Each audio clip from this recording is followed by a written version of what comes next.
Então, vou fazer aqui o share do vídeo. Então, preste bem atenção. É para o som sair no computador de vocês. Caso vocês não estejam ouvindo, ou se estiverem ouvindo, só botem no chat, estou ouvindo, é para o som sair. Nesse primeiro momento, a gente vai só assistir. Eu não vou comentá-lo. Aí a gente faz as explicações. Depois a gente volta para fazer com comentário seriado. Mesmo Professor, que... tem gente pedindo para entrar. Não, vou colocar. É porque, na verdade... Se a gente ficar parando para ver quem está pedindo para entrar, não consegue. Daí depois, quando eu passar o vídeo, eu coloco. Mas só para vocês entenderem, tá? Deixa eu também mudar aqui meu virtual background, pelo amor de Deus, espera aí. Hoje eu estou com de Aladdin. Então, hoje vamos dar Johnson & Johnson aqui. Pronto. Então, veja só. A gente vai passar, vocês vão assistir. Mesmo que não entenda inglês, o vídeo dá para pegar algumas coisas. Depois a gente vai para uma explicação e eu volto para o vídeo para fazer a tradução simultânea. Perfeito? Esse é um primeiro assunto da aula de hemostasia. O segundo tópico vai estar na segunda aula, que aí a gente vai combinar. Perfeito. Então, show de bola. Deixa eu fazer o share. Acredito que todos estejam vendo agora. Estão vendo? Sim, professor. Então, Sim. Vou pedir que... Perfeito. Vou pedir que todos desliguem o microfone para o som ficar bom para todo mundo, que eu vou dar play aqui na emenda. Platelet adhesion and aggregation. In flowing blood, red cells predominate in the axial stream, while the biconvex disc-shaped platelets are marginated along the vessel wall, where they are well positioned to monitor the integrity of the endothelium. The normal endothelium provides a non-adhesive surface to circulating platelets. However, when vessel wall injury occurs, for example by cutting or severing of a vessel, or as shown here by a puncture, and there is endothelial damage, the initial response of platelets is that of adhesion to collagen fibers in the exposed subendothelium. Collagen is one of the most thrombogenic components of the subendothelial matrix, responsible for the initiation of platelet adhesion. A number of adhesive receptors on the platelet surface membrane interact either directly or indirectly with collagen. Initial binding of platelets is considered to occur via the integrin alpha-2 beta-1 GP1A2A receptor, which allows for further binding to collagen via the GP6 receptor, initiating transmembrane and subsequently intracellular signaling. Adhesion of platelets to the exposed subendothelium is influenced by shear rates. At high shear, alpha-2 beta-1 and GP6 are not sufficient to initiate binding to collagen, and binding of the GP1B95 receptor to von Willebrand factor, abbreviated here as VWF, that is immobilized on collagen, becomes essential in platelet adhesion. Platelet adhesion at the site of vessel wall damage initiates activation events that result in aggregation. Adherent platelets undergo a dramatic shape change to an irregular sphere with multiple filipodia spreading on the subendothelium, increasing their area of surface contact. Adherent platelets also secrete or release the contents of their storage granules, the alpha, and dense granules by an exocytic process. This provides a high local concentration of effector molecules essential for platelet plug formation at the site of vascular injury. For example, the aggregating agent ADP is released from the dense granules. Platelet activation stimulates the formation of another aggregating agent, thromboxane A2, abbreviated here as TXA2, via the arachidonic acid cascade. Details are shown in figure 26.5. The most potent platelet aggregating agent, thrombin, shown here as factor 2A, is formed via the coagulation pathway from prothrombin, or factor 2, on the procoagulant surface of the activated platelet. Details are shown in figure 26.6. ADP, thromboxane A2, and thrombin bind to specific platelet membrane receptors and stimulate aggregation on and around the platelets adherent to the subendothelium via receptor-mediated signal transduction events. Aggregation is an active metabolic process.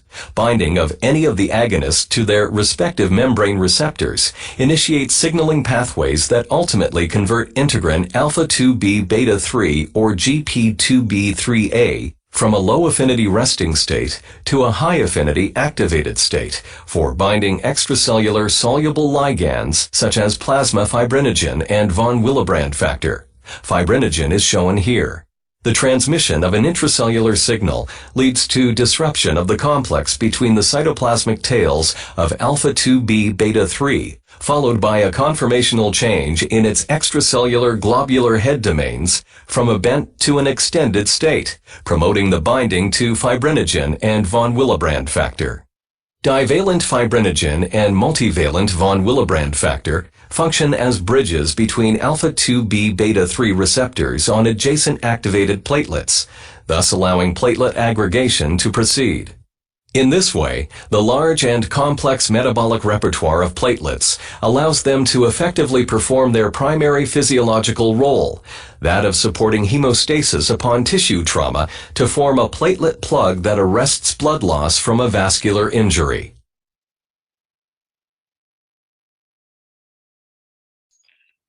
Deu para todo mundo ouvir?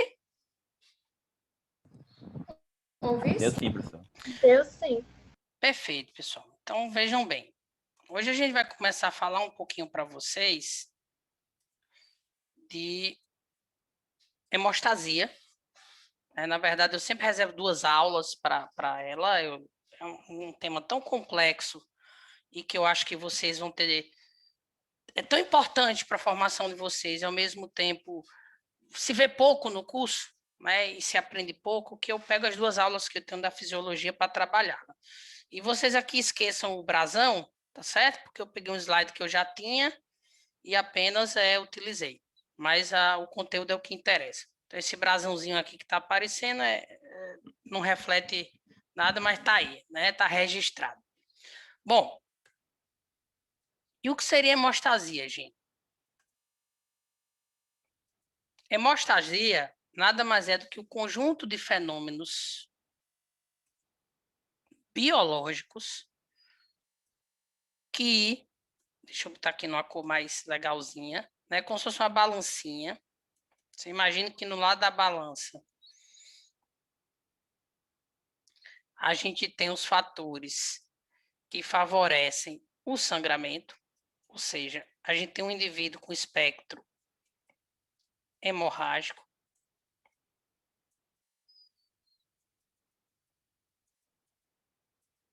Do outro lado da balança, a gente tem um espectro que favorece o entupimento, que é o trombo.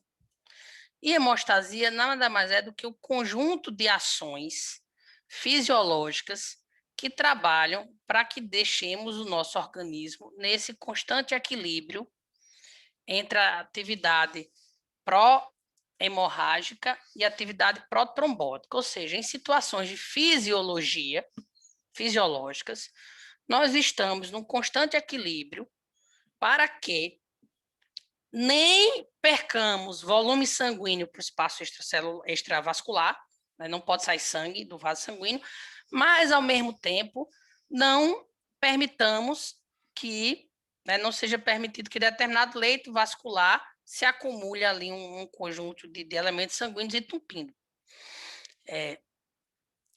E estamos assim no nosso dia a dia. Entretanto, toda vez que a gente tem uma quebra, né, desse equilíbrio, e aí a gente vai estudar hoje a quebra do equilíbrio para o sangramento, o trauma, né, toda vez que vem um trauma, e leva à queda desse equilíbrio que a gente tem entre os fatores pró-coagulantes e os fatores anticoagulantes, entram em cena diversos atores que vão fazer com que rapidamente, né, essa perda sanguínea ela seja controlada, ou pelo menos se tente controlar o máximo possível, para que no tempo certo, correto, o organismo possa, de certa forma, curar, né, cicatrizar aquela lesão vascular e a gente pare de sangrar. Então, nós estamos diariamente, gente, tendo lesões vasculares pequenas. Andar é um trauma. subir a escada é um trauma, uma pancada é um trauma, mastigar é um trauma, botar um pedaço de carne, engolir é um trauma, né? A carne, quando desce pela garganta, é um trauma. E traumas, teoricamente, vão gerar lesões que geram sangramento, mas que diariamente a gente está usando dos nossos mecanismos hemostáticos para que esse sangramento seja rapidamente contido e a gente rapidamente entre em equilíbrio. E é isso que a gente vai começar a estudar hoje e terminar na próxima aula. Certo? São os mecanismos de hemostasia. São os mecanismos pelos quais o nosso organismo se utiliza para que rapidamente tente parar o máximo possível um sangramento ou uma hemorragia.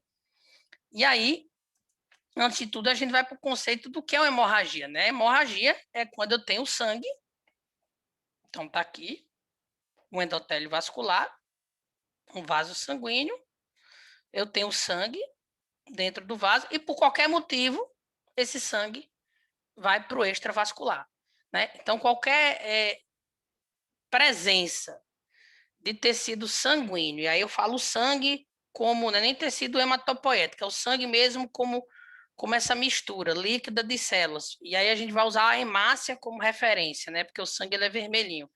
Fora do vaso sanguíneo, eu estou tendo um sangramento, que pode ser de pequena, de grande monta, e às vezes se utiliza a palavra hemorragia, que é o termo mais correto para sangramento. Hemorragia é o termo técnico, mas tem pessoas que associam hemorragia sempre a uma grande quantidade de perda sanguínea, que não necessariamente é importante. A hora que vocês quiserem perguntar, vocês podem ligar o microfone e perguntar. Eu, quando estou dando aula aqui, eu não estou prestando muita atenção no chat.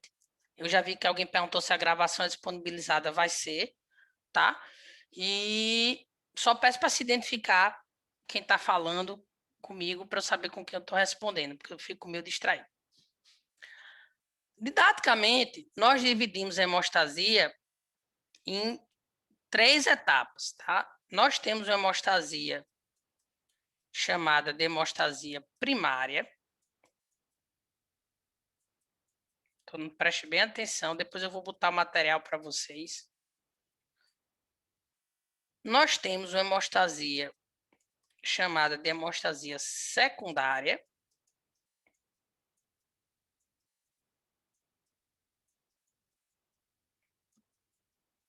E nós temos uma hemostasia chamada de hemostasia terciária. Embora a gente divida isso didaticamente,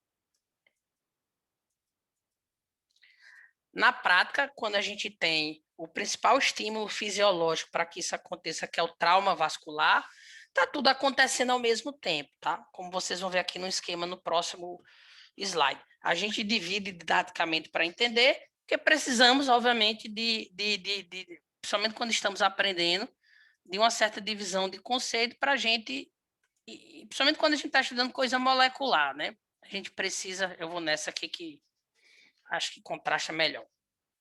Pronto. Do ponto de vista conceitual, gente, hemostasia primária é tudo aquilo que precisa acontecer para que o produto final seja a formação do tampão plaquetário.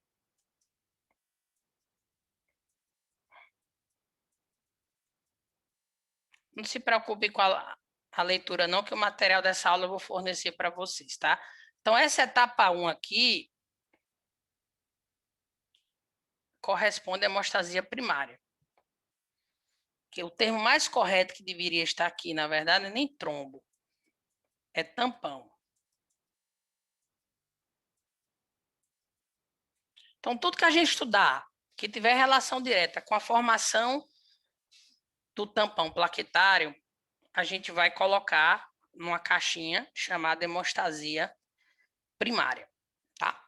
Muitas vezes, gente, para pequenas lesões, para pequenos traumas, para pequenos sangramentos, pequenos cortes, a hemostasia primária, por si só, ela já é suficiente para interromper esse sangramento, para trazer-nos de volta ao equilíbrio hemostático no qual normalmente a gente se encontra.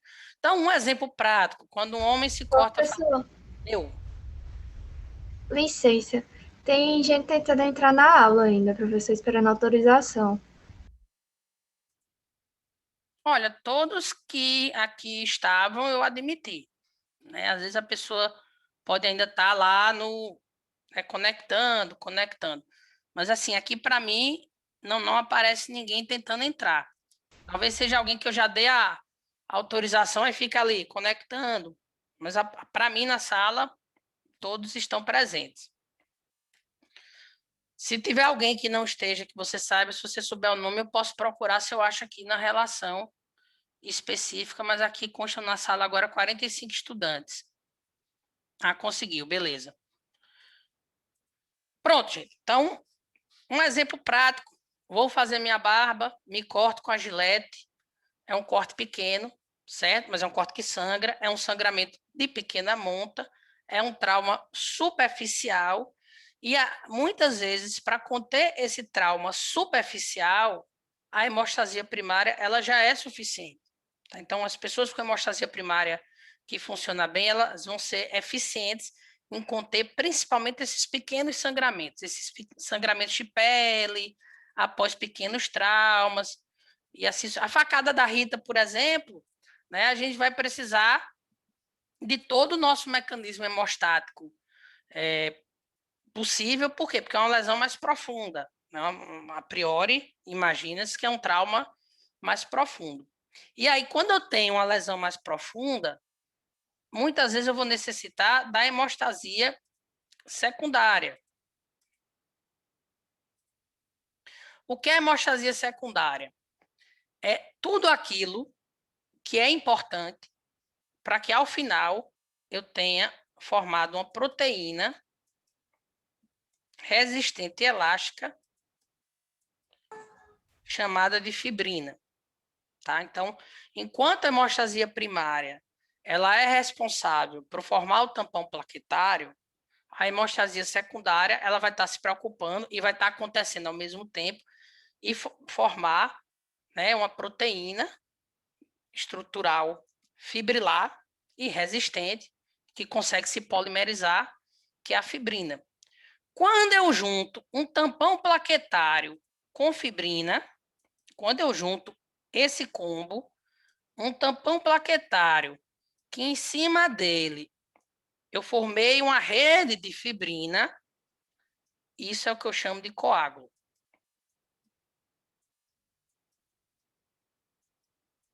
Então, o tampão plaquetário, gente, não tem apenas a importância, como vocês vão ver em breve, de parar pequenos sangramentos, mas ele é o substrato, digamos assim, arquitetural, né? Ele quem dá aquela arquitetura que vai permitir que a rede de fibrina que está sendo formada, quando a fibrina é formada, ela consiga, né, ficar e assumir uma forma específica, que é coágulo.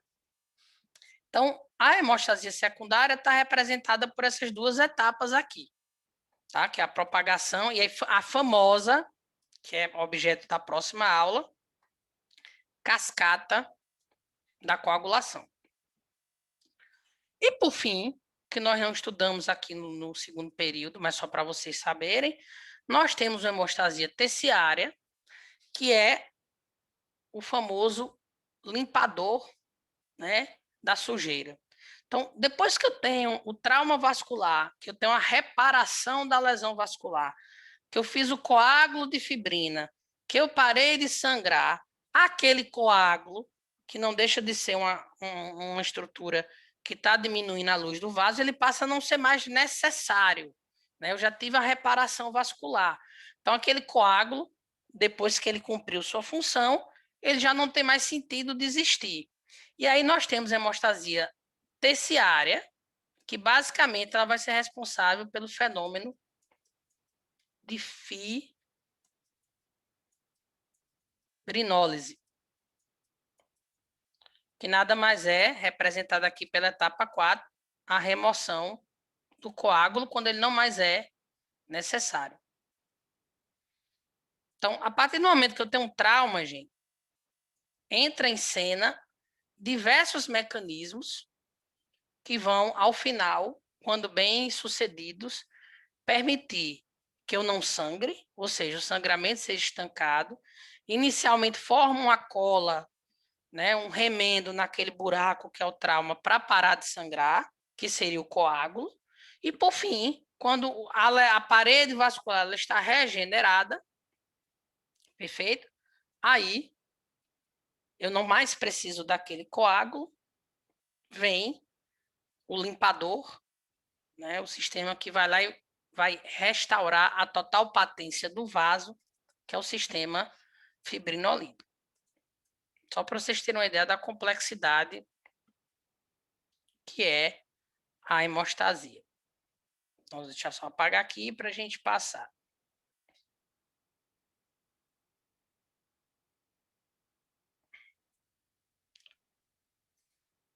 Bem. Então, eu quero que vocês foquem no centro do slide, mas só para vocês terem uma ideia. Quando eu tenho uma lesão vascular, eu tenho acontecendo ao mesmo tempo 3 fenômenos, né? Nos vasos que tem uma parede, uma camada muscular, muito mais as artérias e arteríolas, eu vou ter uma vasoconstricção que ela é reflexa, perfeito? Então, houve o trauma vascular naquele vaso sanguíneo, eu vou ter uma vasoconstricção que ela é reflexa, eu vou diminuir a luz daquele vaso. Isso tem um objetivo muito claro, né? Não só de reduzir a perda do sangue, porque eu reduzo o fluxo sanguíneo, então é um mecanismo primitivo, vamos dizer assim, mas também eu aproximo todos esses personagens da área da lesão, né? Então, na hora que eu faço vasoconstricção, eu acabo aproximando plaqueta, o fator de coagulação daquela área específica que está lesada. Ao mesmo tempo, quando eu tenho a lesão vascular, eu vou ter exposição de uma proteína conhecida como fator tecidual, que vai dar início à cascata da coagulação. Tá? Não vou focar agora. Então, na hora que eu tive lesão vascular, aquelas células endoteliais lesadas, aquelas que ficam ali quebradas no meio do trauma, que foram rompidas, elas vão expor uma molécula chamada fator tecidual, e esse fator tecidual ele vai dar o play na cascata da coagulação, que tem como produto final a molécula de fibrina, ou seja, a hemostasia secundária aqui. Ao mesmo tempo, quando eu tenho a lesão vascular, eu vou ter a exposição do colágeno subendotelial, porque se vocês lembrarem, né, tecido epitelial, tecido conjuntivo. Então, quando eu tenho uma lesão vascular, eu vou expor o tecido conjuntivo do vaso, que é basicamente o colágeno somente tipo 2 e 3, e aí a exposição do colágeno, que é uma das substâncias mais trombogênicas que a gente tem notícia, vai fazer com que uma série de fatores aconteçam, permitindo que a hemostasia primária aconteça, gerando o tampão plaquetário. E é nessa hemostasia primária que a gente vai se focar um pouco agora. E aí, obviamente, um tampão plaquetário, quando se soma a um coágulo de fibrina, a uma rede de fibrina, aí a gente vai ter um coágulo, que pode ser também chamado de tampão hemostático estável.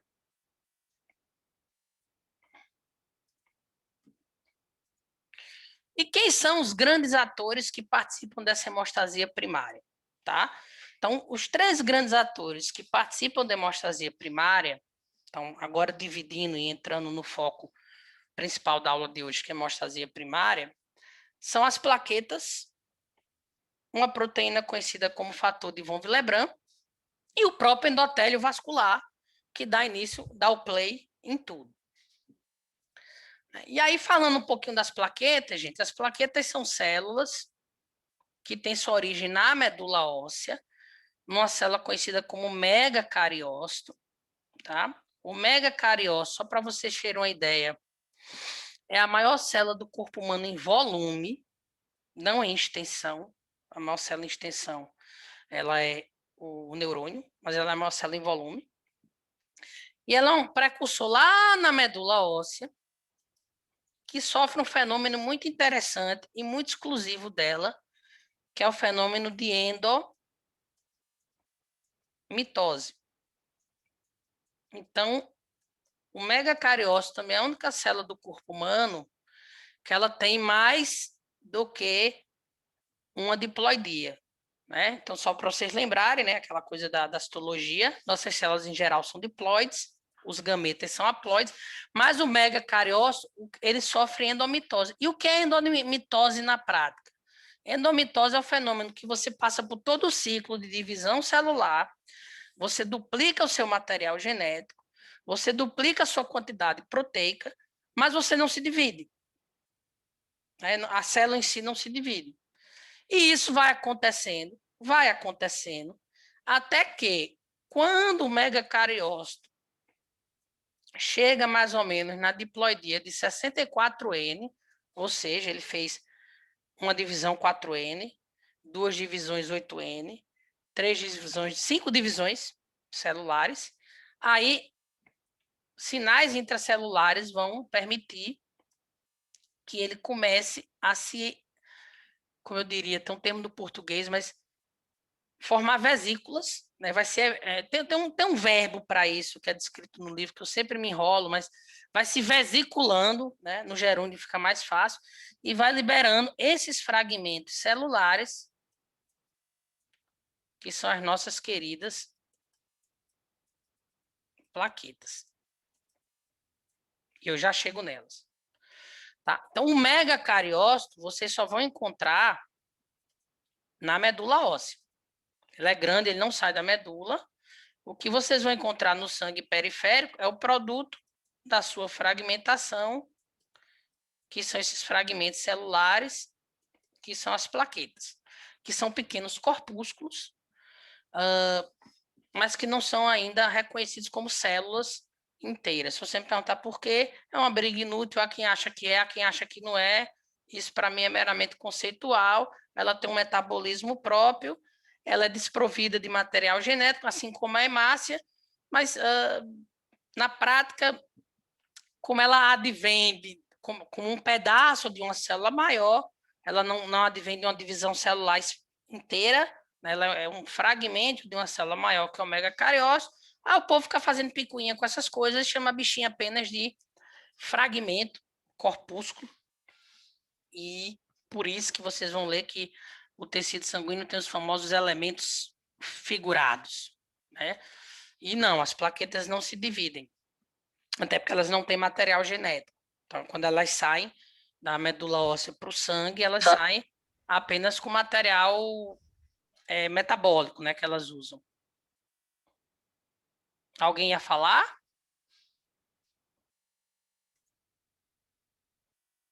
Perfeito.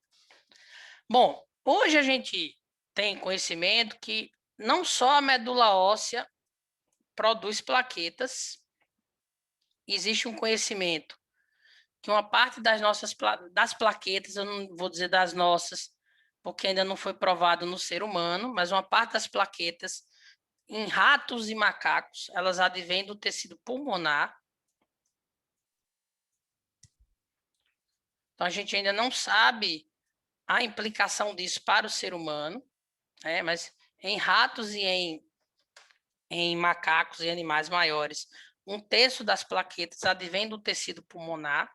O que a gente sabe em seres humanos é que a plaqueta, quando sai da medula óssea, para elas serem funcionais, elas passam por um segundo processo de maturação no pulmão, mas não se sabe exatamente o que, né?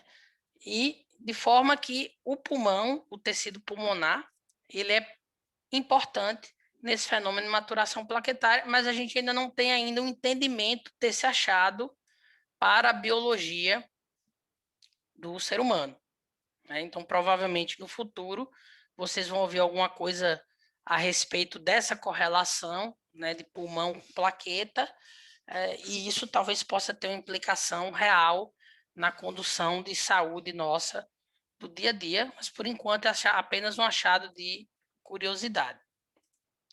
Uma vez a plaqueta pronta, né, algumas coisas são importantes que a gente fale sobre ela. Então, ela tem uma vida média, gente, quando ela vai para a corrente sanguínea, em torno de 7 a 10 dias.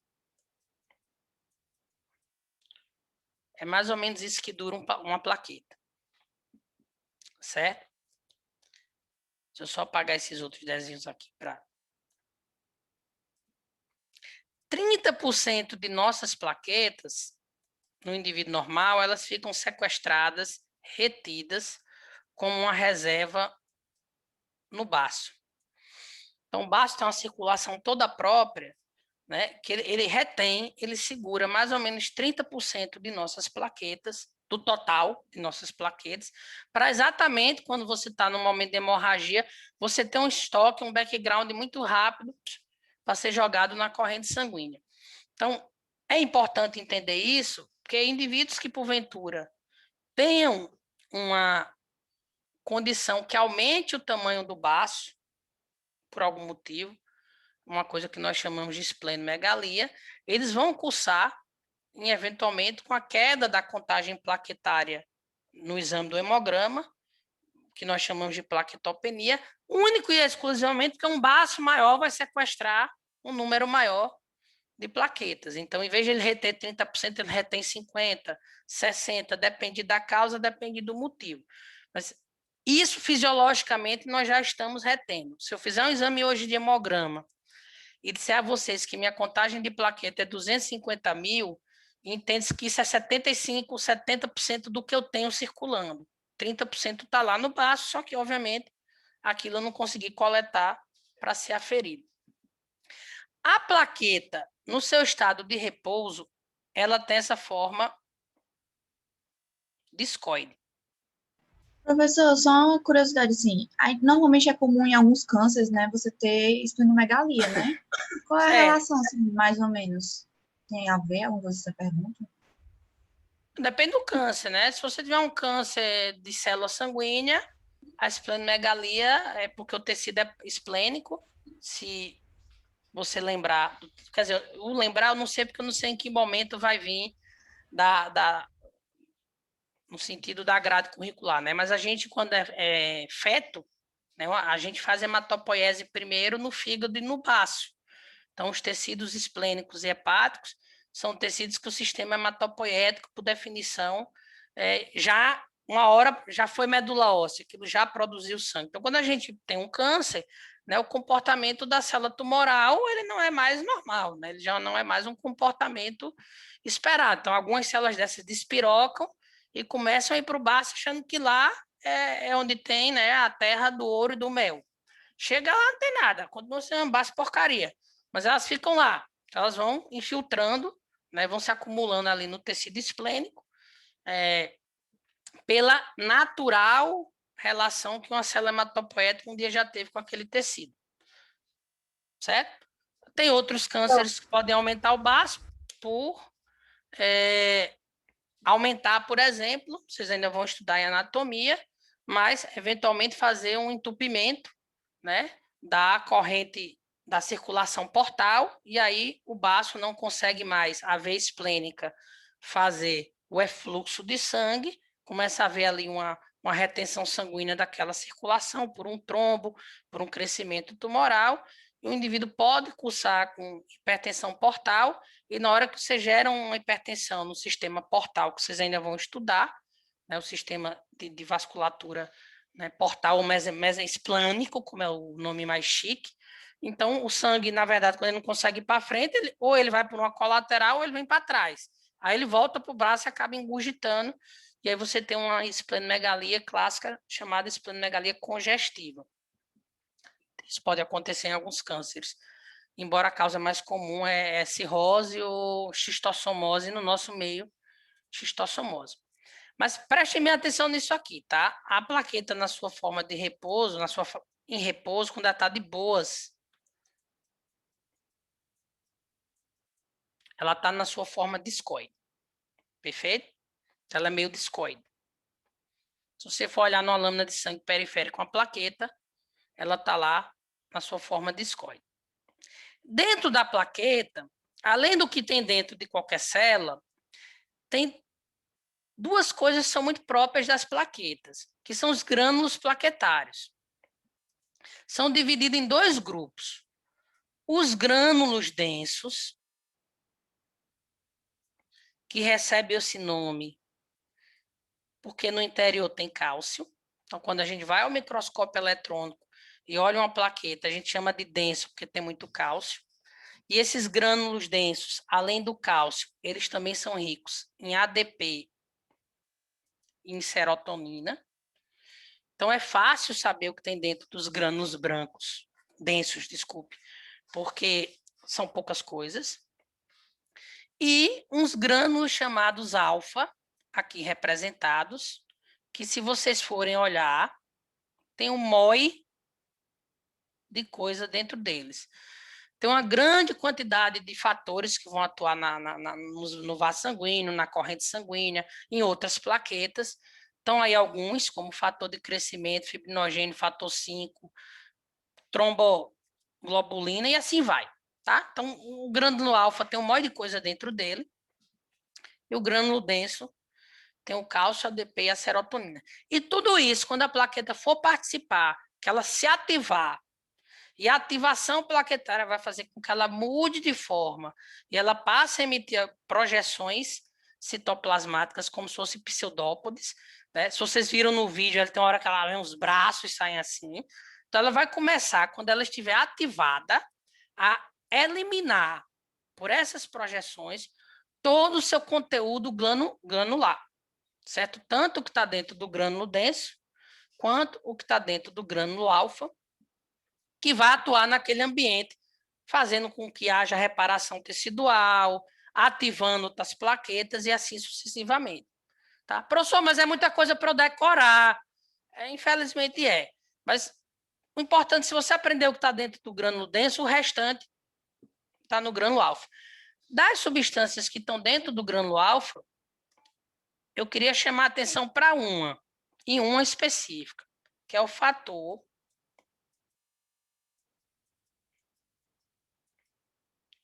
de crescimento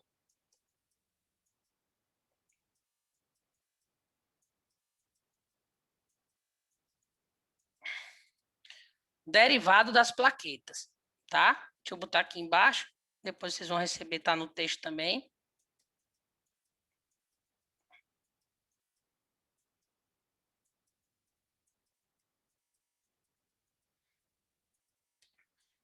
Em inglês é PDGF, Platelet Derived Growth Factor. Né? Isso é importante porque isso é uma molécula que ela vai atuar no vaso sanguíneo para fazer a reparação tecidual. Então, ela quem é a principal moduladora da reparação da lesão vascular e também pode ser utilizado terapeuticamente, né? Em alguns protocolos vocês vão ouvir falar isso, né? Fazer transfusão, infusão de plaqueta, por exemplo, para regenerar cartilagem, regenerar articulação, exatamente porque a plaqueta tem esse potencial reparador, porque elas são ricas nesse fator de crescimento.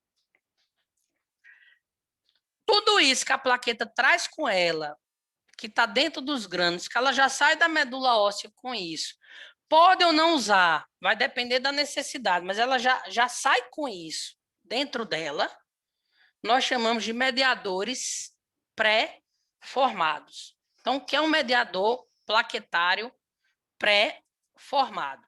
Um mediador plaquetário pré-formado é toda aquela substância que vai mediar, que vai participar biologicamente da hemostasia, mas que já existia na plaqueta antes de dar o play. Quer dizer, já estava lá de boas, aguardando para ser liberado.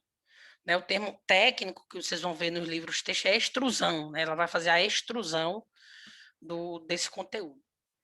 Perfeito? Isso é importante porque tem um mediador que vai aparecer que ele é o neoformado. Ele só vai ser formado quando ela se ativa, que lá no vídeo apareceu bem grande ele lá, que é o tromboxano A2, a gente vai chegar nele, que o tromboxano A2 ele só vai ser formado e liberado pela plaqueta quando esta está ativada. Ela não sai da medula óssea com isso pronto. Agora, falando na medula, na membrana, estou com medula porque a hematologia está sempre com a medula. Falando na membrana plasmática, tem dois componentes da membrana plasmática plaquetária que eles são importantíssimos. O primeiro é fosfolipídio, né? Então, toda essa membrana plasmática da plaqueta, ó, ela é rica em fosfolipídio, mais até do que uma célula normal, porque esse fosfolipídio ele vai servir primeiramente como substrato para a produção do tromboxano A2. Então, quando essa plaqueta ela é ativada, né, vai se ter a ativação de uma enzima chamada fosfolipase A2, que vai quebrar esse fosfolipídio e vai liberar dentro do citoplasma da hemácia o ácido araquidônico, que vai por uma via metabólica, que eu acho que vocês já estudaram no primeiro período em bioquímica, que é a via dos eicosanoides, que vai formar prostaglandinas, leucotrienes, prostraciclina, e na plaqueta, a única coisa que ela consegue formar é o tromboxano A2. Então, ela tem uma enzima que é o tromboxano A2 sintetase. Então, uma vez ela ativada, esse fosfolipídio da membrana é de suma importância, porque através dele, pela fosfolipase A2, que ela vai produzir o tromboxano A2, tá? E uma outra coisa que é importante na membrana plaquetária é a presença das glicoproteínas, né? Essa membrana plaquetária aqui, ela é totalmente rica em glicoproteínas,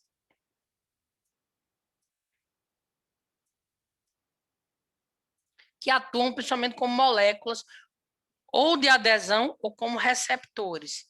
E aí, de todas as glicoproteínas plaquetárias, tem duas que vocês devem guardar, que aí a gente vai já juntar o combo na funcionabilidade, né? Então, uma delas é a glicoproteína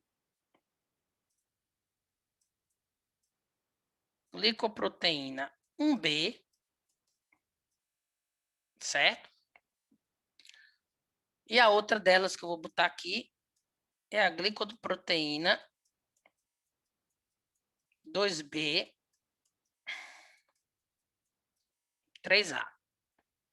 Então, se você for ler, a plaqueta tem um monte de glicoproteína, tem 5, 4, mas as duas que mais se destacam para o fenômeno da hemostasia é a 1B e a 2B, 3A, que é um complexo, na verdade.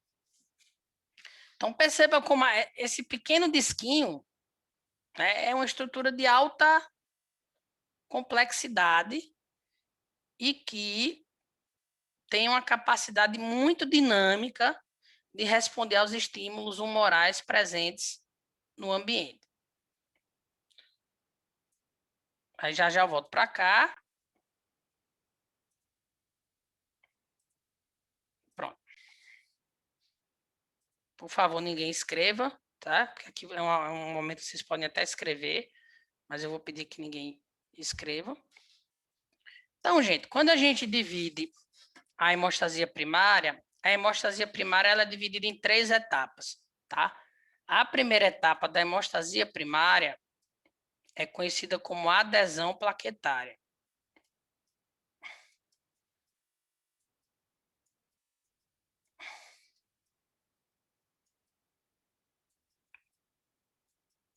Todo mundo preste bem atenção aqui. O que é a adesão plaquetária, certo? A adesão plaquetária é o fenômeno pelo qual a plaqueta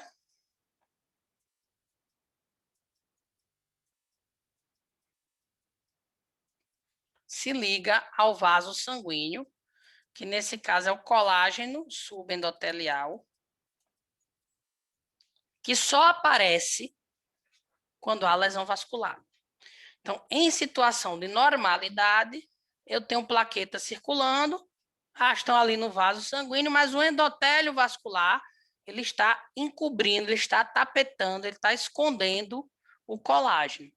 Na hora que eu tenho lesão vascular, que esse colágeno aparece, perfeito? A plaqueta vai se ligar a esse colágeno, porque ela tem na sua estrutura molecular uma glicoproteína que faz essa ligação, que na membrana plasmática é a glicoproteína 1B. Então, a glicoproteína 1B, gente, ela é importantíssima. Vou botar aqui um pezinho, que é através dela que a plaqueta se liga ao colágeno vascular, já tapetando aquela área de lesão, num fenômeno conhecido como adesão plaquetária. E, embora ela possa se ligar ao colágeno subendotelial por diversas glicoproteínas que ela tem, a ligação que tem mais força nesse contexto é quando ela faz isso através da glicoproteína 1B, tá? Então, a grande importância da glicoproteína 1B é porque através dela é que a plaqueta consegue adequadamente fazer a adesão plaquetária. E o que é a adesão plaquetária, novamente falando? É a ligação da plaqueta ao vaso sanguíneo lesado. E esse lesado, né, acontece essa ligação por quê? Porque eu vou ter a exposição do colágeno subendotelial. A plaqueta, se ela chegar lá no endotélio, ela bate e volta, igual aquele joguinho de pinball, né? Ela pá, tchu. Mas se aparecer um colágeno, ela vai lá e gruda. Perfeito? E lhe digo mais. Essa ligação ela só é forte porque ela não é feita diretamente a plaqueta ao colágeno. Nós temos um intermediário.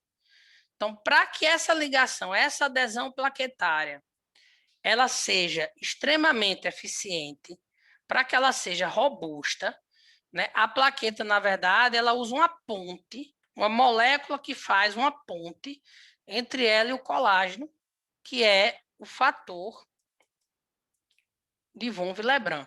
Então, na verdade, o que a glicoproteína 1B reconhece é o fator de von Willebrand, que ele já está lá circulando, que, por sua vez, tem um sítio de ligação ao colágeno. Então, perceba que é uma ligação forte, né? Ela está se ligando a uma molécula, que é o fator de von Willebrand, que, por sua vez, está se ligando ao colágeno. Então, é uma ligação resistente e tem que ser resistente, por quê? Para que o fluxo sanguíneo não lave, não desgrude essa plaqueta do dali, daquele sítio. Porque se toda vez que ela grudar do colágeno, o fluxo sanguíneo for fazer descolar ela, você não vai conseguir resolver nada. Então, essa ligação, essa adesão plaquetária, quando ela é mediada através do fator de von Willebrand, ela é uma adesão resistente. O fator de von Willebrand, por sua vez, gente, ela é produzido pela célula do endotélio. Então, preste bem atenção aqui. Imagine que aqui é uma célula endotelial.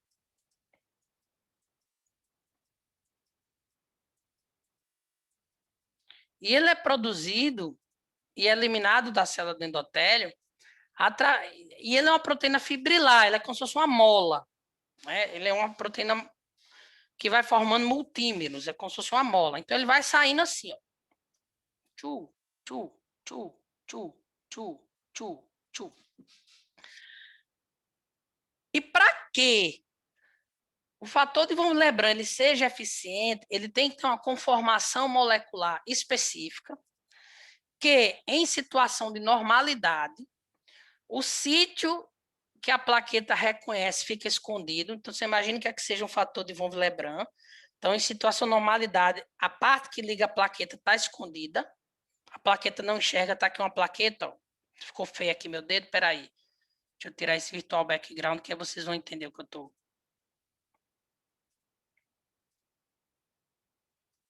Pronto. Então, todo mundo olha aqui. Imagina que isso aqui é uma plaqueta com a glicoproteína 1B. E aqui é o meu fator de von Willebrand. A parte que normalmente a plaqueta que reconhece a glicoproteína 1B, que a plaqueta se ligaria, é a palma da minha mão. Se isso acontecer, maravilha, tem ligação. Só que na vida real eles estão circulando assim, ó, a plaqueta aqui e a mão aqui, eles não se encontram. E por que eles estão circulando assim? Porque o tamanho, a sequência de aminoácidos e o peso molecular do fator de von Willebrand tem que ser de um jeito que quando ele vai fazer a sua conformação terciária, ele fique assim. Só que ele é produzido feito uma molinha. Ele é produzido no play mesmo, né? O endotélio vai produzindo e eliminando. E aí nós temos naturalmente uma enzima que fica, uma enzima circulante, que à medida que o fator de von Willebrand vai sendo produzido, ela vai quebrando o fator de von Willebrand em pontos específicos. Para cá.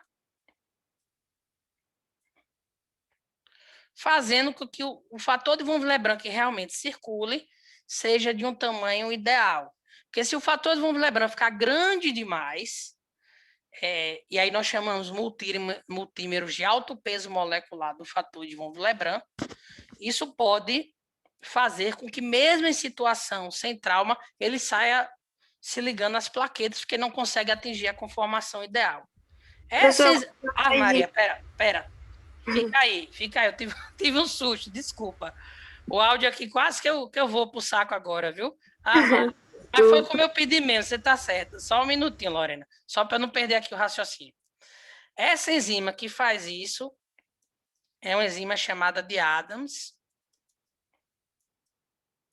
13. Então, todos nós, todo dia, estamos quebrando o fator de von Willebrand num tamanho ideal para que ele possa fazer a adesão plaquetária. E quem faz isso na gente é essa enzima chamada Adams 13. Isso aqui não é o nome de uma pessoa, é uma sigla, tá certo? E esse enzima é de metaloprotease. Pode perguntar, por favor, Lorena, desculpa. Não, professor, é que eu tomei muito café, eu tô avexada, eu ia perguntar o nome da enzima, mas tu já disse. Pronto, então, é um absurdo que você tá tomando café e eu não tô tomando nenhum. Eu até pediria um pouco, mas assim, da forma como estamos, se você mandar pela tela, não chega. Mas você até me dá uma boa ideia. Deixa eu só fazer uma coisa. Café! Vamos ver se aparece alguma coisa aqui. Né? De repente aparece. Professor, Oi, Renata. eu fiquei com uma dúvida.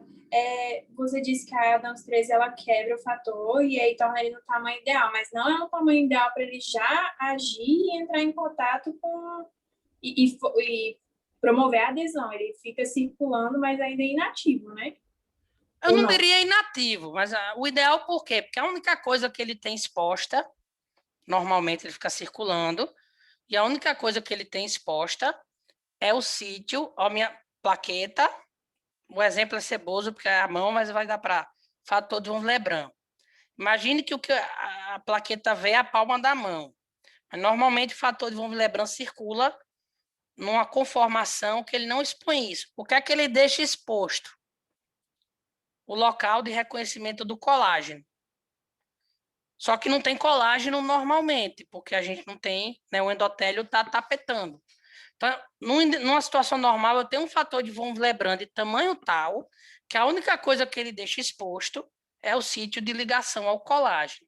Quando eu tenho uma lesão vascular, que aparece o colágeno, o fator de von Willebrand vai para lá, se gruda, abre e expõe o sítio de ligação à plaqueta.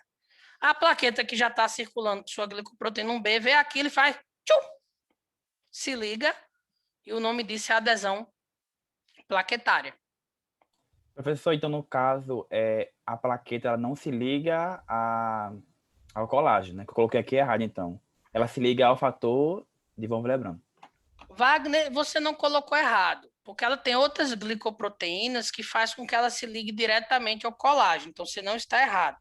Mas a ligação que realmente funciona e que realmente faz a coisa andar é essa intermediária com o fator de von Willebrand, certo?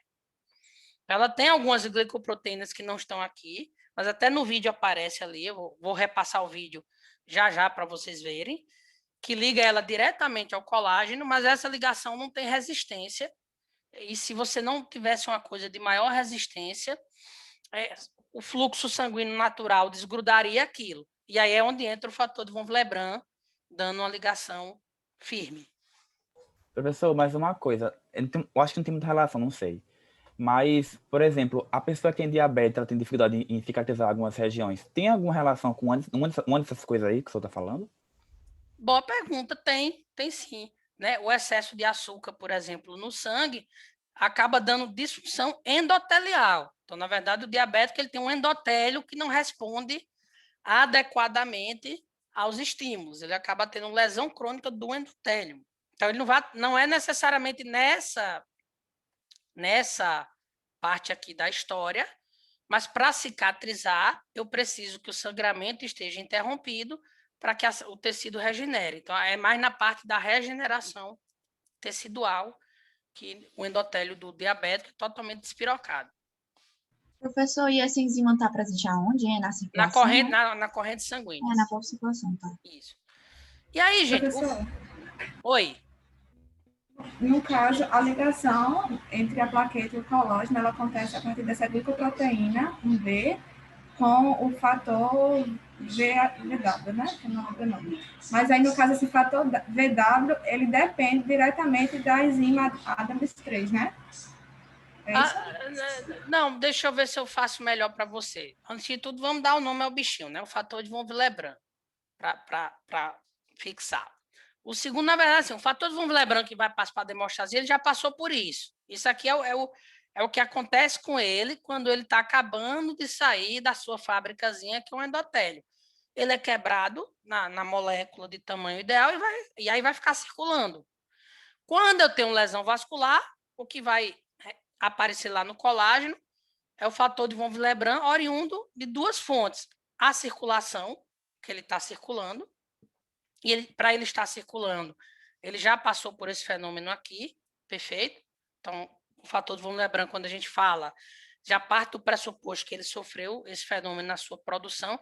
Imagine que a última etapa da produção dele, só que acontece fora da célula, e dentro da célula endotelial, existe uma organela citoplasmática conhecida como corpúsculo de Weibull. Vem, diabo. Isso. Weibull Palade, que estoca fator de von Willebrand. Tá? Então, nós temos fator de von Willebrand, na verdade, em dois compartimentos. O que está circulando na corrente sanguínea, normal, ali de boa, esperando que um colágeno apareça, e o que está dentro da célula endotelial, na dispensa da célula endotelial, que é esse fator de Weibull, esse corpúsculo de Weibull, que naquela área de lesão, quando a célula é destruída, acaba caindo esse conteúdo intracelular e mais fator de von Willebrand. Uma vez que um fator de von Willebrand se liga ao colágeno, ele vai expor o sítio de ligação que reconhece a glicoproteína 1B, que por sua vez está na membrana plasmática da plaqueta, e aí eu vou ter esse fenômeno de adesão plaquetária. Perfeito? Alguma dúvida? Não, professor, obrigada. Tem outro videozinho bem mais curtinho que eu quero que vocês vejam. Deixa eu só abrir ele aqui, que eu boto de novo para compartilhar. Professor, eu tenho uma dúvida. Na verdade, é uma curiosidade. Nesse caso, se você tiver um defeito genético nessa proteína ADAMAST, então ele pode ser Adams. Ele pode ser responsável assim, por problemas de coagulação? Pode. Pode ter uma doença catrevosa, mal assombrada, saída de uma, sei lá, de uma mistura de um filme de Hitchcock com aqueles filmes de zumbi, que chama púrpura trombocitopênica trombótica, PTT, né?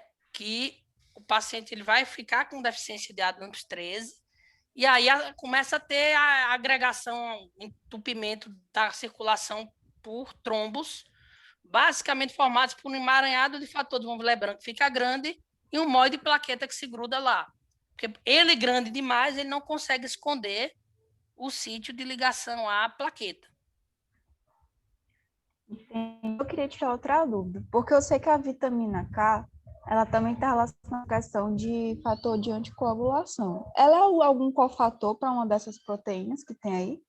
Não, a vitamina K, ela é importante já quando a gente fala da cascata de coagulação. Ela já entra na hemostasia secundária. Então, algumas proteínas, alguns fatores da coagulação que vão participar da cascata para a produção de fibrina, eles precisam da vitamina K. Mas aí é dentro da hemostasia secundária. Dessas aqui que a gente está nesse momento discutindo, não. Entendi, então. Obrigada. Obrigada a você. Eu vou dar aqui o stop share. Pode. Se eu só botar logo o vídeo novo, vou deixar ele aqui no ponto, aí você pode perguntar. Tá bem. Só para ver se eu entendi bem, professor, só porque essa parte do raciocínio. Então, depois que ocorre, enfim, essa ligação do fator de von Willebrand, ele vai expor o sítio da plaqueta, é o GP1B? Não. Ele vai expor o sítio que a GP1B, que está na plaqueta, reconhece. Ah, entendi. Tá certo? A GP1B está na membrana da plaqueta. Você imagina que ela é a chave. Ela não acha a fechadura dela porque não aparece. Então, onde é que está a fechadura dela? No fator de von Willebrand. Só que nada é fácil nesse mundo, né? Achar a chave, a fechadura. Tem muitos que buscam a chave para a sua fechadura, ou a fechadura para a sua chave, ou a chave para a sua chave, e fazer um chaveiro, ou duas fechaduras, enfim. Cada um que tem que encontrar a sua parelha. E no caso da glicoproteína 1B, a parelha dela é uma parte da molécula de von Willebrand, que é complementar, que é que ela reconhece, mas que normalmente está escondida no dia a dia. Não sei se ficou claro, acho que foi quem perguntou foi o Guilherme? Gabriel.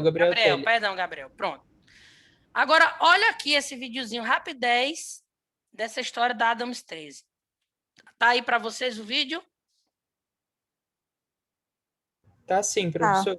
Então, play na fita, DJ, vamos lá. It's called Adam TS13. Platelets coexist with many clotting factors. One is called von Willebrand factor, and it catches the platelets, helping them to clot. Imagine tennis balls caught on strands of flypaper.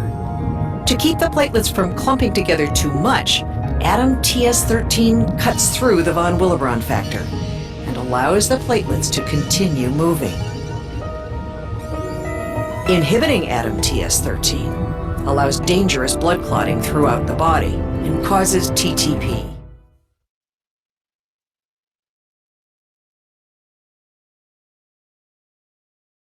Tá mutado, professor, o microfone. Obrigado. Então, percebam pelo vídeo que se você não quebra o fator de von Willebrand em pontos específicos para ficar aquele macarrãozinho, as plaquetas vão se grudando nele espontaneamente. Então, existe um tamanho certo e um ponto certo para ele ficar, e quem faz isso normalmente é Adams 13. Ficou claro? Então, essa foi a primeira... Professor, então, querendo ou não, ele cresce em direção ao lúmen do vaso, né? Isso. Exatamente. Aí vem Adams 13 ali com dar uma voadora, tipo um fatality do Sub-Zero e tchau. Fica nesse tamanho. E aí, óbvio, quando tem a lesão vascular, ele vai se grudar ao colágeno e aí dá todo o play que a gente viu. Aí vem a segunda etapa. Deixa eu só trocar logo aqui. Não tem problema, manda abraço. Eu não entendi, eu fiquei com dúvida em relação ao vídeo, porque no vídeo ficou parecendo que o fator iria se conectar à plaqueta, mesmo sem o colágeno estar exposto. Isso Exato. É possível? Então, qual foi o verbo que você usou? Agora eu esqueci. Não, você usou, tá danado, você usou. Iria. Do verbo eu queria. Se daria. Mas ele não vai por quê? Porque quem é que aparece? Adams 13. Adams 13. Perfeito. Mas você entendeu corretamente. A Adams 13 é um mecanismo protetor para que essa ligação ela não aconteça espontaneamente e a gente acabe entupindo, né? Que aí seria um trombo, né? Um entupimento, a formação de um coágulo onde ele não é desejado. Nós chamamos aí realmente de um trombo nos vasos sanguíneos. Então, o seu entendimento está corretíssimo. Óbvio, ali é uma ilustração que nem sempre reflete 100% da realidade, porque existe a limitação técnica de um gráfico. Mas o objetivo é aquele. A Adams 13 ela vai quebrando o fator de von Willebrand em diversos pontos, e essa quebra, muitas vezes, ela é dinâmica, porque o fator de von Willebrand tende a se aglomerar um com o outro, e quanto mais aglomerados eles estão, mais as plaquetas ficam ávidas por eles. E aí, se a gente não tiver como conter isso, pá, entope. Então, o seu entendimento está correto. Alguém ia para lá? Dúvidas? No vídeo ficou parecendo que, tipo assim, o Adams 13 corta, e daí o fator de von der lá continua seguindo no fluxo sanguíneo ali, né? O pedaço que cortou. Aí isso não iria juntar a plaqueta do mesmo jeito? Não, porque aquele pedaço pequenininho não consegue. Só que lá na frente ele pode querer se emaranhar de novo, aí vem outro Adams 13, te abaca nele. E aí isso é um mecanismo de regulação. Mas aquele pedacinho pequenininho que fica aquele macarrãozinho, que é Deixa eu só dar o play de novo, só para mostrar aqui. Vou fazer de novo, só para... Eu ia pedir isso, professor, que travou aqui para mim, eu não acompanhei direito o vídeo. Deixa eu só ver qual é, eu acho que é esse. Professor, aí esse pedacinho, ele... Desculpa, pode perguntar, estou prestando atenção. Não é porque agora eu me perdi. Mas é porque esse pedacinho, então, ele fica meio que... A porção que vai se ligar ao colágeno fica escondida, né? E quando é que... O que é que vai fazer com que fique exposto isso? Não, porque... a porção que vai se ligar ao colágeno, ela não fica escondida. E fica escondida da plaqueta, né? É, exatamente. Quem fica escondido é o colágeno, que não só aparece quando eu tenho a lesão. Ah, tá. Aí, no caso, quando é que vai expor? O que vai fazer é expor a ligação para oh, meu Deus, para se conectar com a plaqueta. Então, quando ele se liga ao colágeno, aí ele muda a sua conformação espacial e aí ele expõe, entendeu? Entendi. Então, primeiro é o colágeno e depois é que é a plaqueta, né? Exatamente. Entendi. Muito obrigada. E aí, só repassando aqui para quem não viu. Called Adam TS13. Esse é a Adams. Platelets coexist with many clotting factors. One is called von Willebrand factor, and it catches the platelets, helping them to clot. Imagine tennis balls caught on strands of flypaper. To keep the platelets from clumping together too much, Adam TS13 cuts through the von Willebrand factor and allows the platelets to continue moving. Inhibiting Adam TS13 allows dangerous blood clotting throughout the body and causes TTP. Mas, só voltar aqui para a parte que eu queria, agora sim, congelar. Professor, dá play no vídeo, mas tira o áudio do Adam TS13. Platelets coexist with many clotting factors. One is called von Willebrand factor. Essa parte aqui, ó, esse fator que está aqui, ele não tem capacidade de fazer um emaranhado de plaqueta. Esse é o tamanho ideal dele. Tá? E ele vai circulando, seguindo a vibe. Só que aí o que é que acontece? And it catches the platelets, helping them to clot. Imagine tennis balls caught on strands of flypaper. O fator de von Willebrand ele tende a se emaranhar. E com mais ele se emaranha, mais ele vai mudando e mais plaqueta vai juntando.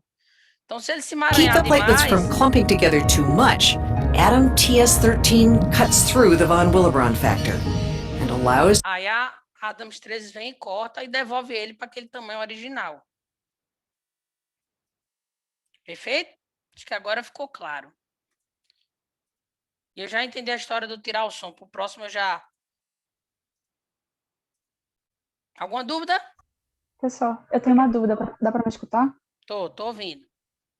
A glicoproteína 1B, ela vai ser descartada ou ela continua ali entre a plaqueta e o fator ZW? Não, ela está intrinsecamente ligada à membrana da plaqueta. Ela faz parte da plaqueta. Então, ela não vai ser descartada. Tá? Ela é tipo um ganchinho, uma patinha, uma garra. Pronto, gente. Então, a segunda parte da hemostasia primária, então, a primeira é a adesão. A segunda é a ativação plaquetária. Essa é mais fácil de captar.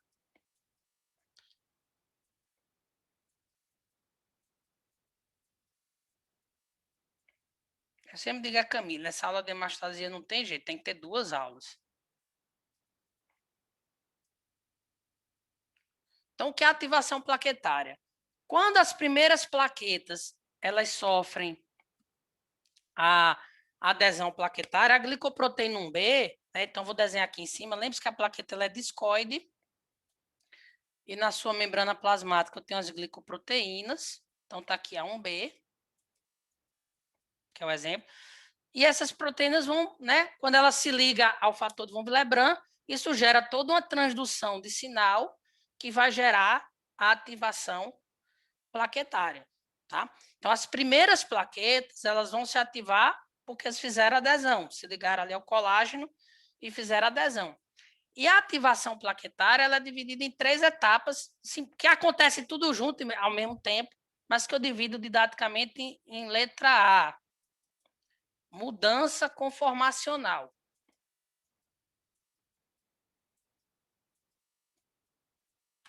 Ou seja, aquela plaqueta que antes ela era discoide,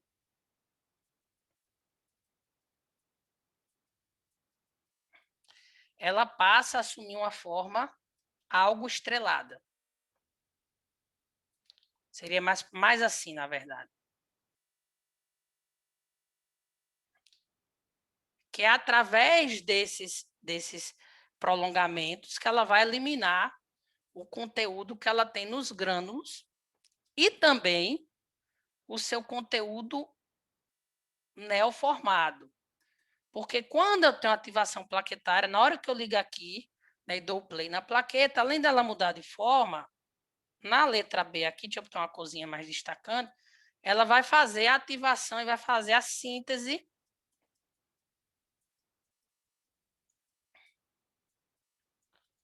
do tromboxano A2. Tá? Então, ela vai, a fosfolipase A2 vai quebrar o fosfolipídio de membrana, certo? Vai liberar o ácido araquidônico, que vai cair no citoplasma da plaqueta, vai pela via metabólica dos ecoisanoides, e dentro da plaqueta essa via só termina em um único mediador, que é a síntese do tromboxano A2, que é considerado um mediador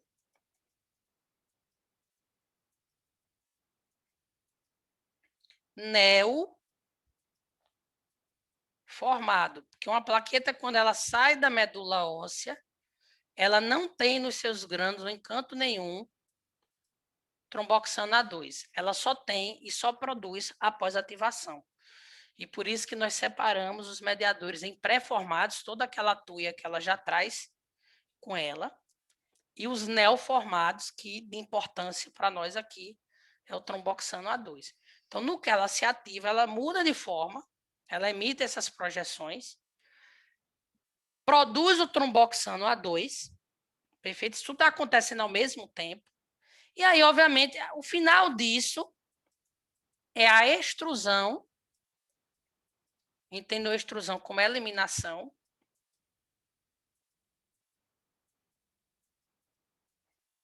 dos mediadores. Ou seja, ela vai eliminar para todo o ambiente tudo que ela tem de mediador, tanto os pré-formados que estão nos grânulos, quanto o tromboxano A2 que ela acabou de produzir. Ela vai jogar ali no meio. Então, ela muda a forma, produz tromboxano A2 e elimina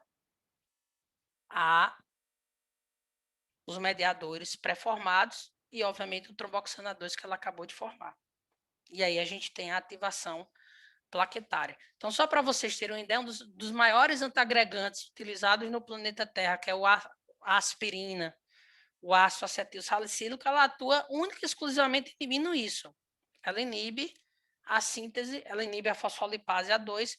Na verdade, não é a fosfolipase A2, ela inibe a enzima depois que a ciclooxigenase, que é uma enzima precursora dessa via metabólica, que seria responsável pela produção do tromboxano A2, a plaqueta não consegue fazer isso, a gente vai ter um ambiente bem menos favorável a fazer um trombo, uma coagulação, e é por isso que a gente usa aspirina como antiagregante em pacientes que têm uma probabilidade maior de entupir um vaso sanguíneo, como, por exemplo, pacientes com doença arterial coronariana, ou que já fizeram infarto agudo do miocárdio, e assim sucessivamente.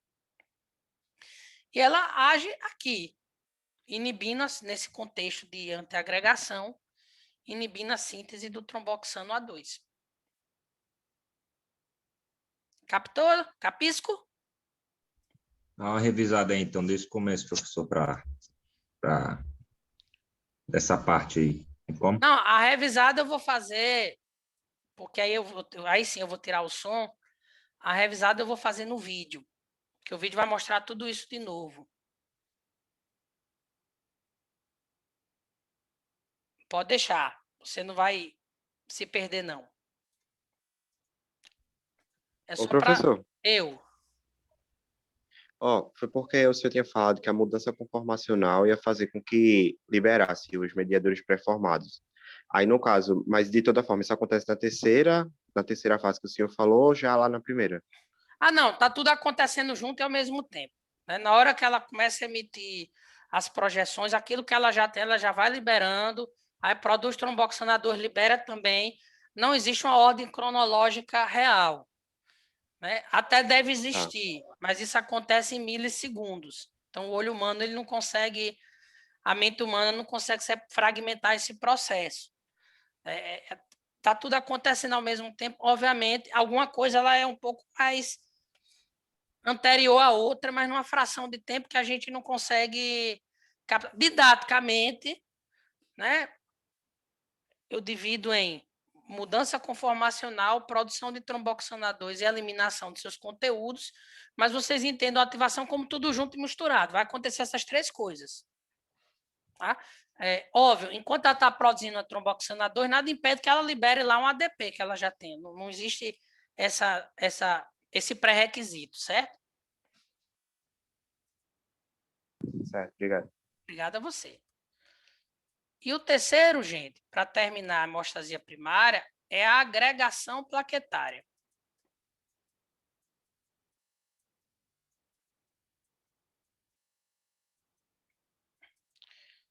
Então, o que é a agregação plaquetária? É a ligação de uma plaqueta a outra plaqueta. E ainda eu vou ser mais específico no conceito. A ligação de uma plaqueta ativada a outra plaqueta ativada. Então, a adesão é a ligação da plaqueta ao vaso, né? E ao vaso lê-se colágeno. A agregação é de uma plaqueta com a outra, né? E elas utilizam para fazer essa ligação também uma glicoproteína, que é a glicoproteína 2B3A de uma com a glicoproteína 2B3A de outra. E elas também utilizam como ponte uma molécula, que é o fibrinogênio, que depois, na cascata da coagulação, é quem vai virar fibrina. Então, elas já estão ali, é o fibrinogênio. Em situação da plaqueta não ativada, eu não consigo ter agregação plaquetária. Isso eu vou mostrar para vocês no vídeo, porque a imagem do vídeo é melhor do que qualquer desenho que eu faça. Mas, na verdade, a glicoproteína 2B3A, ela também só expõe, né, a parte da molécula que reconhece o fibrinogênio depois que essa plaqueta está ativada. Professor, é glicoproteína 2B o quê? Quer dizer, a primeira desculpa, ali, 3A. É que aqui enganchou. Deixa eu botar aquela bem grande de vermelho. Perdão. 2B, 3A, aí a segunda é 2B... 3A, é porque são duas plaquetas, né? São duas plaquetinhas. É 2B,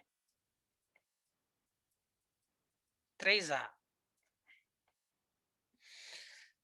Aí eu vou fazer aqui só uma pergunta para vocês. Ó. Tá aqui um endotélio, tá aqui um endotélio, tá aqui um endotélio, tá aqui um endotélio. Eu vou botar a parte de cima só para vocês terem uma ideia.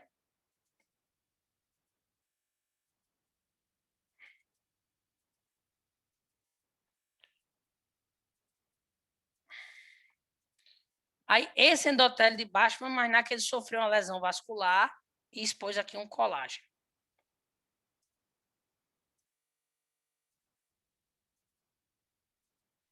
Qual o primeiro fenômeno que acontece?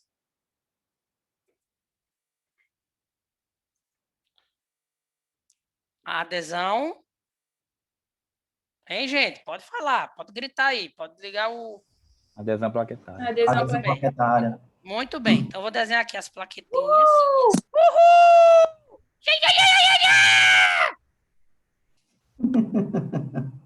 Eu nunca consegui, eu tento fazer aquele grito do Pateta caindo do buraco. Aí vamos supor que essa aqui fez adesão aqui e essa aqui fez adesão aqui, tá? Isso aqui que vocês estão vendo é a adesão plaquetária. Eu não vou pôr aqui o fator de von Willebrand, porque a escala do desenho não vai permitir. Essa plaqueta que sofreu adesão, eu vou colocar aqui, ela vai sofrer ativação. Então, a primeira coisa que ela vai fazer é mudança conformacional. Ela vai ficar estreladinha. A segunda coisa que ela vai fazer é a produção do tromboxano, que aqui está chegando no finalzinho do tromboxano A2. E a terceira coisa que ela vai fazer é eliminar o conteúdo. Então, essa plaqueta aqui que se ativou, eu vou botar ela ativadinha aqui para vocês.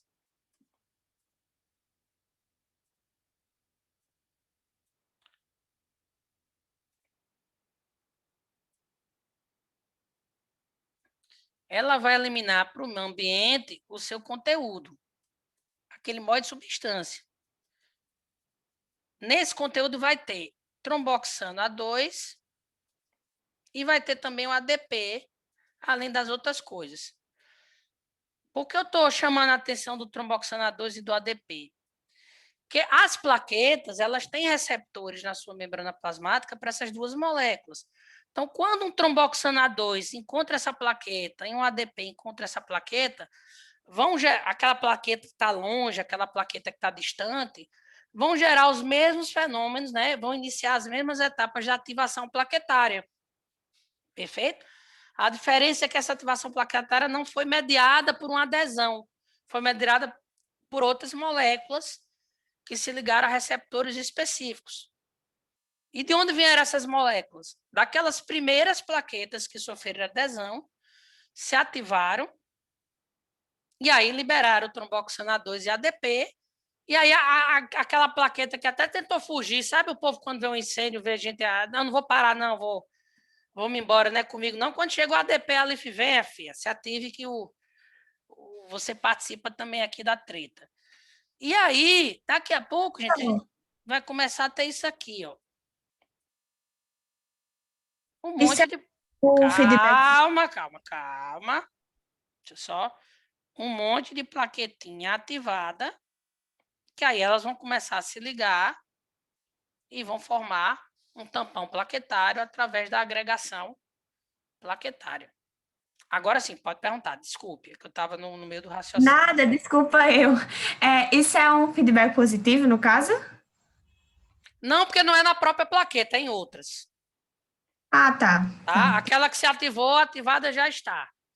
Eu entendi sua pergunta, mas ela vai ativar aquelas outras que estão dormentes. Professor, tem como eu repetir só essa parte final da questão das plaquetas ativadas, por favor? Em que parte especificamente, perdão? Parte da questão da mudança conformacional, aí vai ter a liberação dos mediadores, não é isso? Isso. A partir daí. Então, aí quando esses mediadores são liberados, eles vão atuar no ambiente e aí também vão ativar as outras plaquetas que não estão diretamente ligadas no colágeno, certo? Porque as primeiras se ativaram por se ligarem no colágeno endotelial. Mas as outras estão mais distantes, que não estão tendo contato direto com o colágeno, elas precisam ser ativadas. Elas vão ser ativadas por quê? Por essas substâncias que a plaqueta, as primeiras que se ativaram, vão liberar. As duas principais é o tromboxano A2 e o ADP, que já está estocado nos grânulos densos. E aí um monte de plaqueta ativada vai gerar o fenômeno da agregação, porque elas vão começar a se ligar através da glicoproteína 2B, 3A, o que a gente vai ver agora. Repetindo o vídeo, eu acho que eu consegui tirar o som. Vamos descobrir se eu conseguir tirar o som. E aí eu vou narrar o vídeo para vocês, para ver se agora tudo não faz mais sentido. Deixa eu só ligar ele aqui de novo. Cadê o danado do vídeo?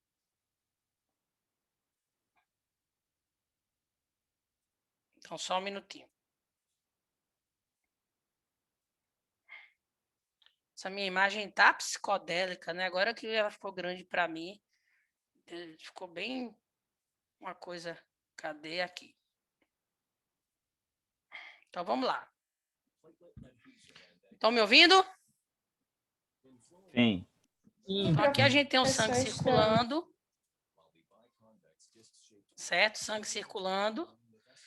Tá aqui a plaquetinha, o endotélio vascular, bem legal. Tá aqui o colágeno subendotelial. Perfeito? Normalmente o endotélio ele é antiaderente.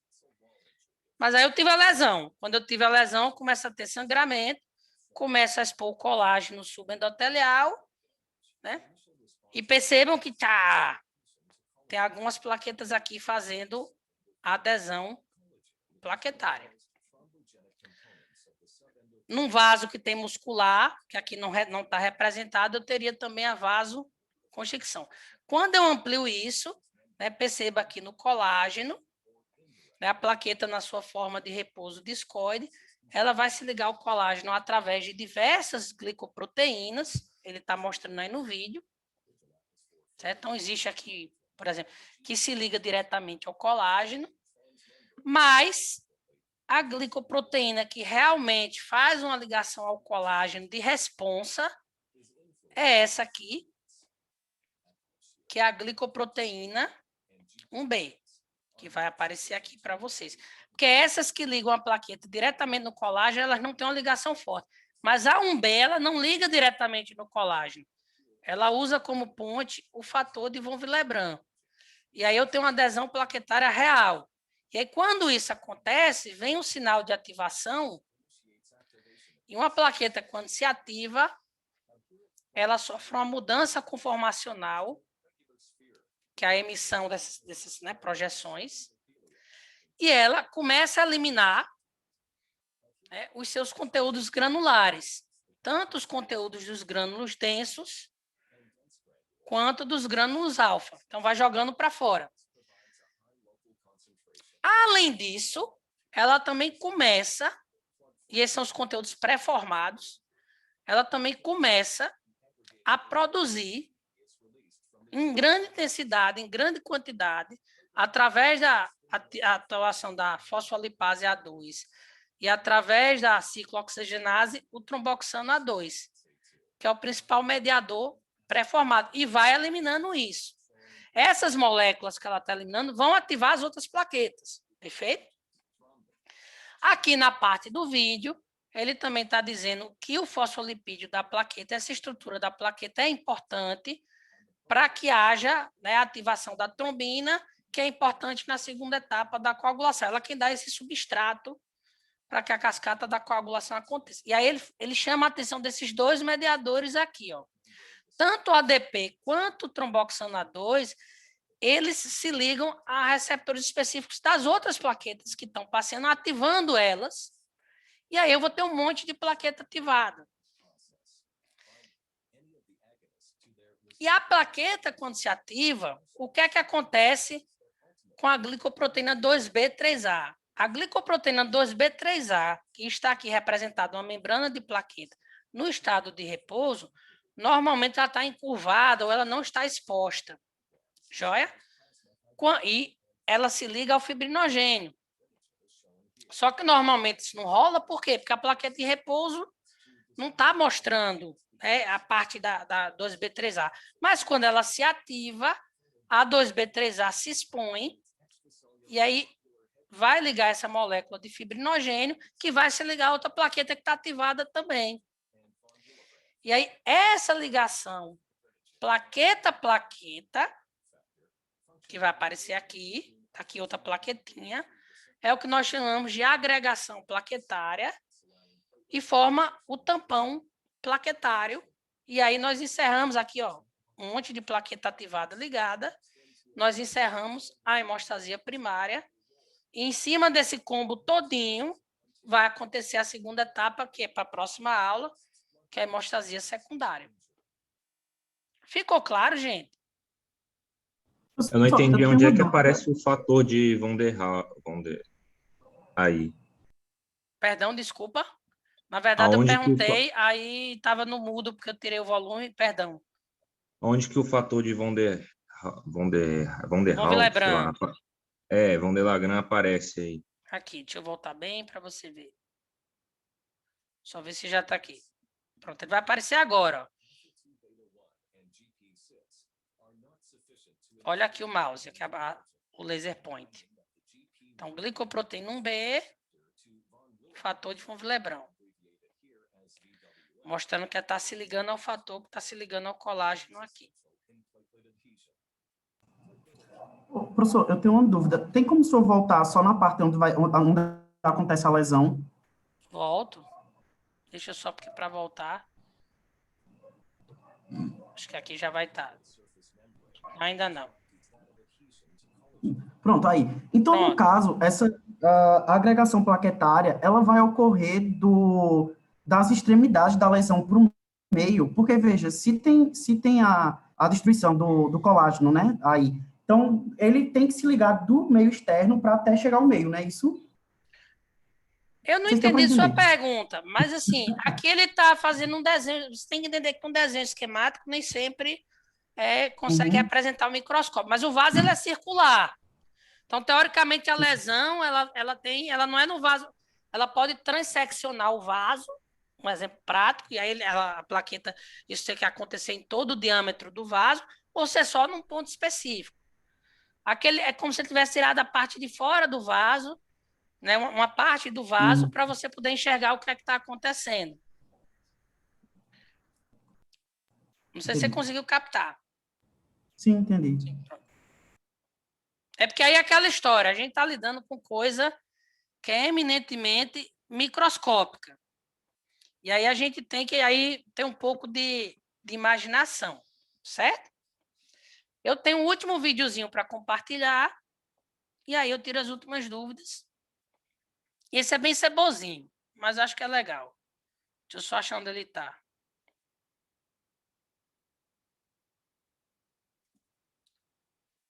Pronto. Esse eu vou voltar aqui para vocês, licença. Eu vou botar de novo New Share.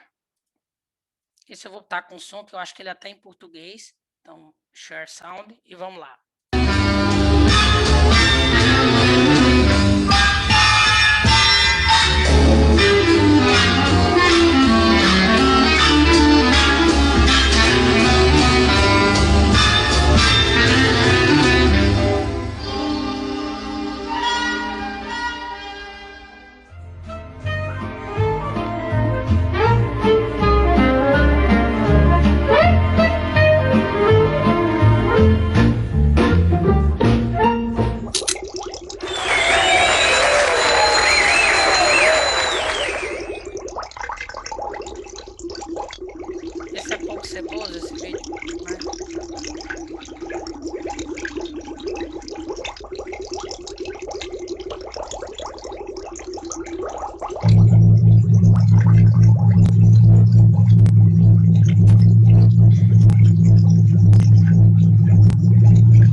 Aí ele está falando aí, mostrando um pouquinho dos fatores da coagulação, né? Mostra um pouco do que é extrínseco, tudo que a gente vai ver na aula de hemostasia secundária, via comum.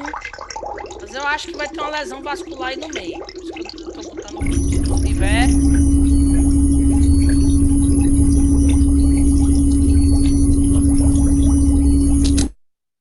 Ah! Teve Até com plot twist.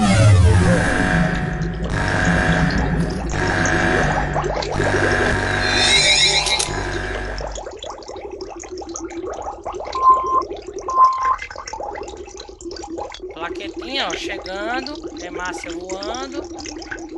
E as plaquetas vão se aderir aí à parede do vaso, as bichinhas.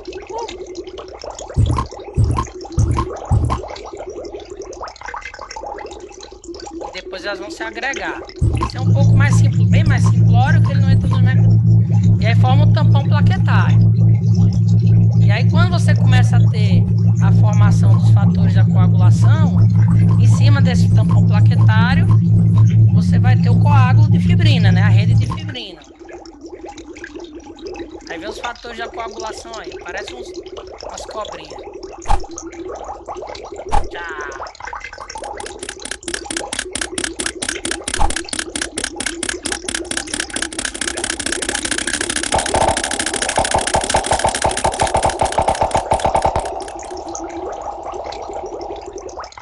E aí a gente tem um coágulo. É um tampão plaquetário com rede de fibrina. Mas também quando ele não é mais importante,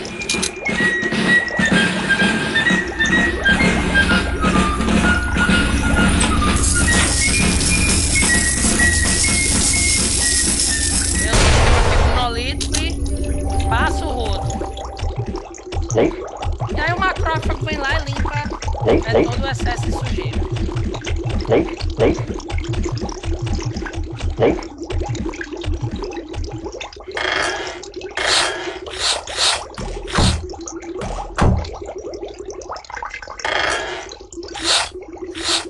Fagocitosezinha de leve.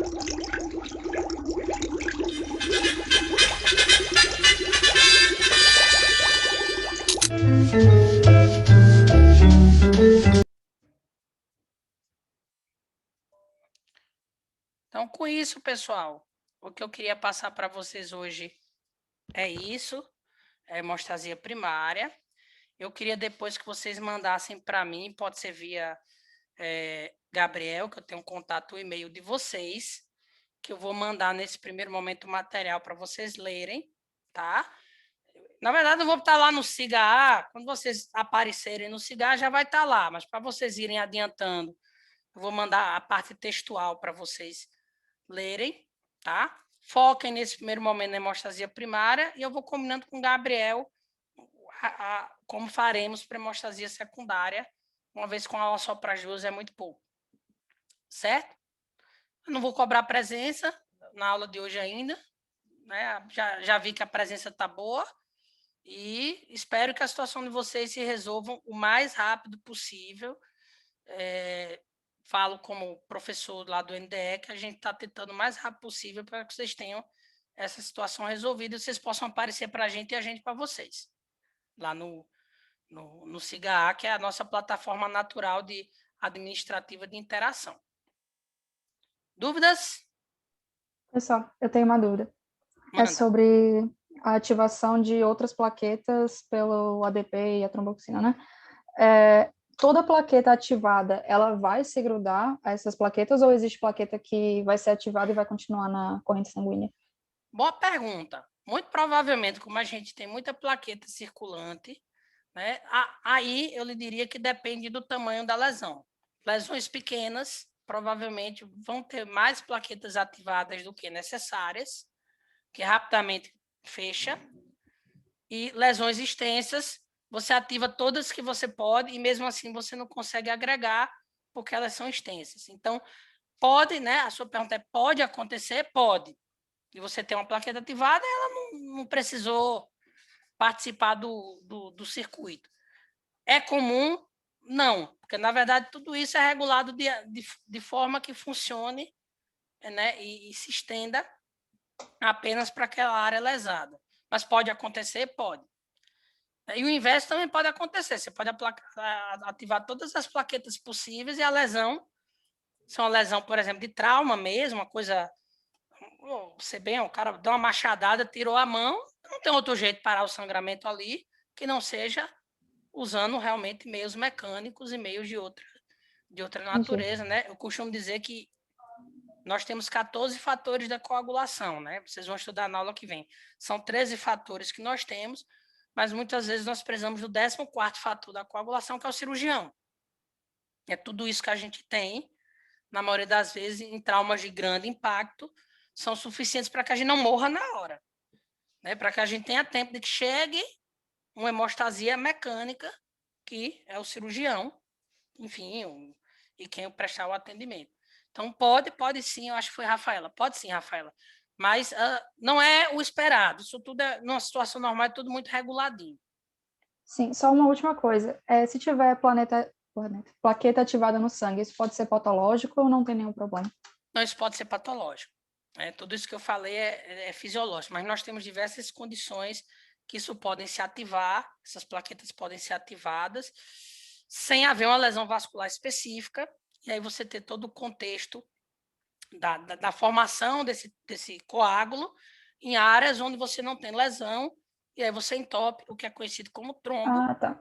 Né? E aí, por exemplo, o que está na moda, COVID, por exemplo, é uma doença que pode, né, por vias inflamatórias específicas, predispor a formação de trombo e ativar plaquetas o suficiente, com fibrina, com tudo, para que você comece a entupir onde você não tem a lesão vascular.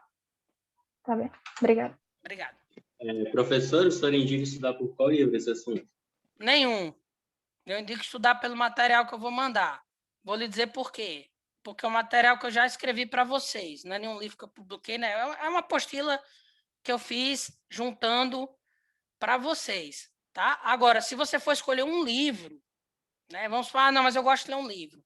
Tem um livro de hematologia que é disponível, fácil de você pegar, que é o Hoffman. Eu vou colocar aqui. Aliás, Hoffman, desculpe. Perdão. Eu vou colocar aqui o nome para você. O Rapapó. Tem na biblioteca do CCM. E, assim, quando você vai atrás desses PDFs, tá? É um livro mais antigo, que, em geral, você consegue achar, que tem um capítulo de coagulação interessante de ler. Perfeito? Mas ele não... onde é que fala da Adams? Aí o cara só vai falar da Adams, às vezes, lá na doença PTT. Onde é que fala... Então, eu vou mandar o material que eu preparei para vocês, estudantes. Né? Sugiro ler por lá. Não porque ele seja a verdade absoluta, mas porque ele está mastigadinho. Tem como o senhor mandar ainda hoje, para a gente dar uma lida? Olha, eu posso, no máximo, até amanhã. Ainda hoje eu não lhe prometo, mas tento. Certo? Eu preciso só que o Gabriel depois me mande o e-mail de vocês, que aí eu, daqui a pouco, venho aqui, procuro ele e mando para o e-mail. Aí dessa vez vai para o e-mail. Quando vocês estiverem na turma do SIGA, eu coloco na turma do SIGA A, que aí vocês vão ter acesso direto lá no material. Mandei lá já. Pronto. Aí eu tento mandar ainda hoje. Perfeito? Mas se não for hoje, amanhã de manhã está lá para vocês. Que é um texto simples, eu só tenho que catar onde ele está aqui. Perfeito? E a gravação eu vou converter. Quando ela estiver prontinha, eu também pego o e-mail e mando por um link desses com Dropbox, alguma coisa disso, para vocês baixarem, porque aí sim, a gravação ela fica mais uma quantidade grande de megabytes, o SIGA muitas vezes não comporta, aí eu mando por e-mail. Perfeito? Então, teçou para todo mundo. Obrigada. Vão com Deus. E a gente combina a próxima aula. Obrigado, gente. Obrigado, professor. Tchau, tchau. Obrigada. Tchau, tchau. Fui em 3, 2, 1. Partiu!